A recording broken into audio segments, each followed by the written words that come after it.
салом дӯстон, имрӯз бахши аҷибе дорем. Дар бораи 5 то актёри зеботарини турк ҳарф мезанем.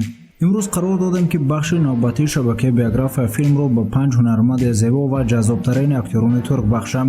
ба ҳунармандони туркҳои солҳои гузашта ва муосир шомил буданд ки аксари онҳо дар гузашта ба ҳайси модел кор мекарданд ва дар озмунҳои хеле бонуфузи моделсозӣ пирӯз шуданд ки баъдан ҳамчун нафарони муваффақ ба ҷаҳони кино хидмат карданд.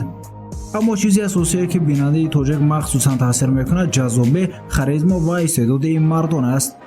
кинематографияи Туркия кайҳо мавқеи сазовари худро ба даст овард. дар интернет мухлисони зиёде ҳастанд ки ба кинои Туркия ва инчунин актёрон ва ҳунармандони он рӯ оварданд.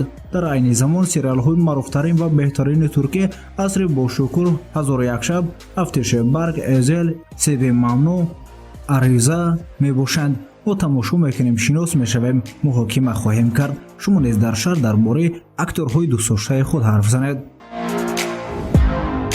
дар рейтинги зеботари мардҳои турк дар соли 2017 дар ҷои панҷум Керемчем қарор дорад. ӯ 28 декабри соли 1977 дар шаҳри Муглаи Туркия таваллуд шудааст. ӯ овозхон ва актёри попи турк мебошад. вай дар телевизиони Милли Стар ТВ як барномаи телевизионӣ баргузор кард.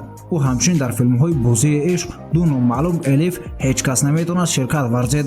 ӯро нақши Али дар филми Ҳеҷ кас намедонад машҳур кардааст. силкаи биографияи ӯро дар комментария мегузорам. дар ҷои чорум Калсен Элчин қарор дорад. Кансел Элчин санаи 20 сентябри соли 1973 дар шаҳри Измири Туркия таваллуд шудааст. ӯ актёри фаронсавӣ дар Туркия мебошад. вақте ки 9 сола буд, оилааш ба Фаронса кӯчиданд. забонҳои фаронсавӣ, англисӣ ва туркиро медонад ва шаҳрванди Фаронса ҳам мебошад. ӯ дар филмҳои сӯзиши охирин, Дил дар меҳнат, Санъати ҷаззоб, Ман шуморо меҷӯям, Муҳаббат, Садамаҳоро дӯст медорад, сериалҳои телевизионӣ Комиссар Наворо бозидааст. дар ҷои сеюм Чакатай Улусой қарор дорад. ӯ санаи 23 сентябри соли 1990 дар шаҳри Истанбули Туркия ба дунё омадааст. ӯ актёр ва модел аст. соли 2010 ӯ дар озмуни беҳтарин модели Туркия ғолиб шуд. дар сои зарурии актёриё аз худ карда, худро ҳамчун актёр дар кино ва намоишномаҳои телевизионии Туркия месанҷад. соли 2011 нахустнамоиши филми Уқобҳои Анатолия баргузор гардид ки дар он Чакатай яке аз нақшҳои асосиро бо муваффақият иҷро кард. дар ҷои дуюм Кенан Имирза Алиоғлу қарор дорад. ӯ санаи 18 июни соли 1974 дар деҳаи Учеми Анқара, Туркия чашм ба олами ҳасӣ кушодааст. ӯ низ актёр ва модел ба ҳисоб меравад. ба маслиҳати як ҳамсабақаш ӯ ба ҳайси модел дар як онҷозе кор кард. дар озмунҳои Best Model of Turkey ва Best Model of the World иштирок намуда ҷойҳои аввалинро ишғол намудааст. пас аз пирӯзӣ дар озмунҳо, Кенан даъватномаи зиёде ба синамо гирифт.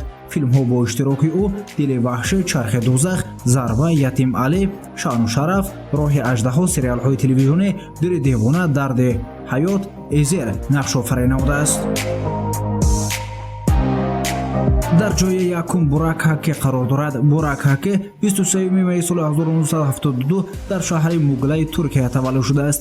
дар озмуни беҳтарин модели Туркия соли 1994 ғолиб омадааст. соли 1995 бошад дар байни ғолибони озмунҳои модели беҳтарин дар Австралия ва соли 1997 дар шаҳри Тунис сазовори ҷои аввал гардидааст.